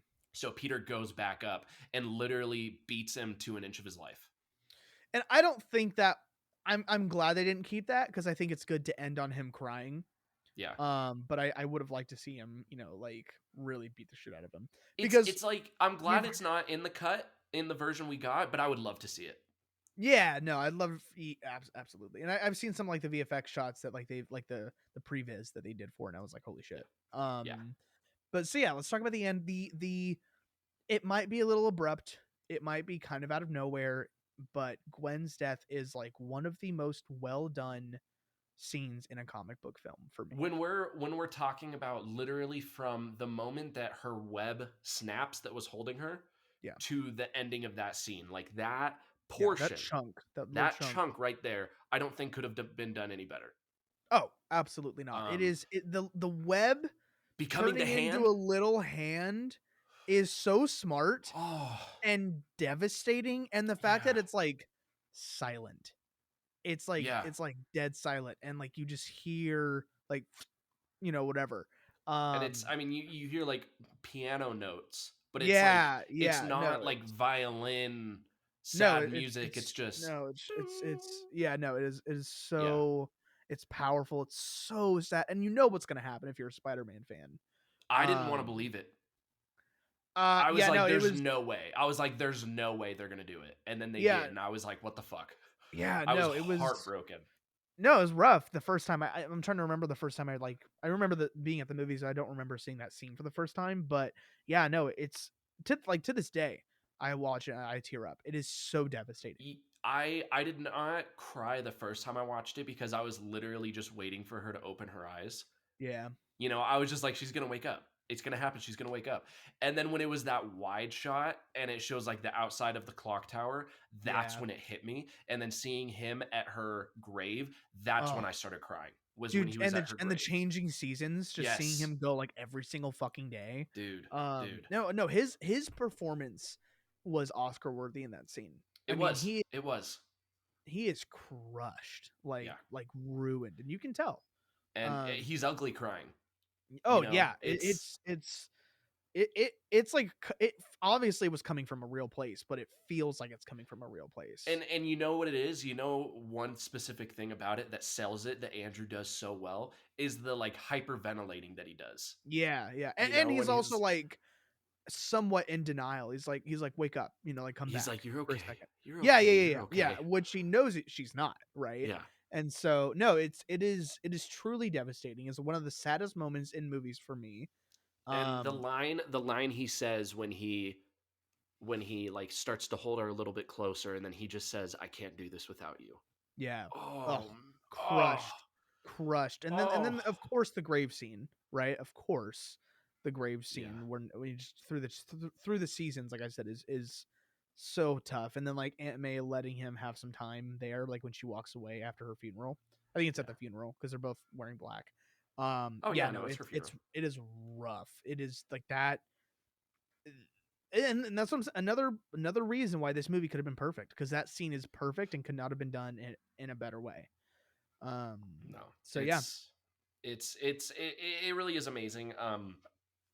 And then later, you know, after they say like, "Oh, the whole world is asking the same question, where is Spider-Man?" You know, it's Mm-hmm. been 3 months since we've last seen the web slinger or whatever it is. Mm-hmm. And then we get that moment of him and Aunt May Mm-hmm. and she's like, "Peter, like where are you going?" Yeah. You know, like and then she brings up okay, I guess Uncle Ben gets brought up like 3 times cuz she brings up Uncle Ben and then Yeah. you see that they now have this stronger bond. I guess I mean I don't know, it's they've both They've both. lost someone, Yeah. Yeah. you know. Yeah. I mean Well, obviously Peter lost Ben too, but it's different. No, it's they've both it is lost different. a Their spouse. significant other. Yeah, Yeah. they're Yeah. yeah. So it's no, you're right. It's and another reason why another showing off of their chemistry together. And then of course the end happens and we get Spider-Man back. Which I'm And then grateful that for. scene would have been amazing if it wasn't in any of the trailers, if it wasn't marketed fucking everywhere. Yeah, right? Like God, the last shot of the movie was in everything. It was that in is like everything. something that studios, I feel like that should be common sense. Why would you put the last shot of the movie in a trailer? I feel like that's just common sense. You I don't don't know. do that. However, I will say this: my rating for the Amazing Spider-Man 2 is an 8 out of 10. I still really love it for what it is. I give it like a 7.5, but like a good 7.5. No, I know what you mean. I know what you Yeah, mean. like a And we good rate things a little bit 7.5. differently. And so no, I love it. It's flawed. It's got some pacing issues, like we said yesterday. It's got some character issues and some studio interference issues. But Actually, overall, you know what I would give it? I would give it an 8 out of 10, but I would give it a 3.5 on Letterboxd. okay, fair enough. Like Fair enough. I want to give it an 8 out of 10, but I don't think an 8 out of 10 I don't think this 8 out of 10 would translate to a 4 out of 5. It would translate to a 3.5 out of 5 for me. Understood. You know? Understood.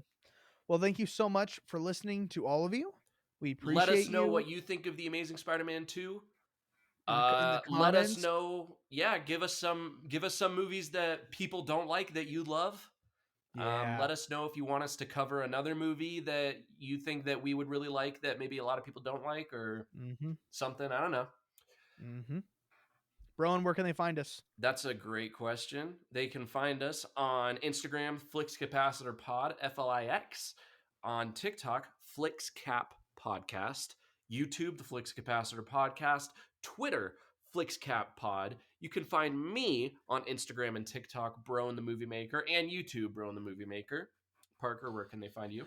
You can find me on YouTube, Instagram, Twitter, TikTok, whatever, either at Parker McNerney or Blu-ray Daddy. And if you want to like, comment, subscribe, follow, all that shit, share this podcast with your friends on your socials so more people can find us. Give us comments, likes, whatever to boost us in the algorithm.